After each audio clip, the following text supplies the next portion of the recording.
সেটা কেন হচ্ছে? আজকে ভাবছিলাম আমরা নতুন সরকার এসে আমরা ভালো থাকবো, সুস্থ থাকবো, একে অপরের প্রতি আন্তরিকতা পোষণ করবো, তাহলে কেন আমার ভগবানকে অপমান করা হবে? কি জবাব দেবে? তাই সরকারের কাছে আমার অনুরোধ, যারা আমার ভগবানকে শ্রী রামচন্দ্রের প্রতীককে যারা জুতা পিটা করেছে তাদেরকে আওতায় এনে বিচার করার জন্য অনুরোধ করা গেল।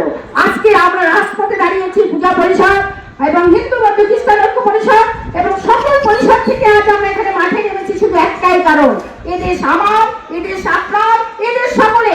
তাহলে কেন কেন আজ আমরা পরিবারের সনাতন ধর্মরা এভাবে প্রতিনিয়ত আমাদের অত্যাচার হবে?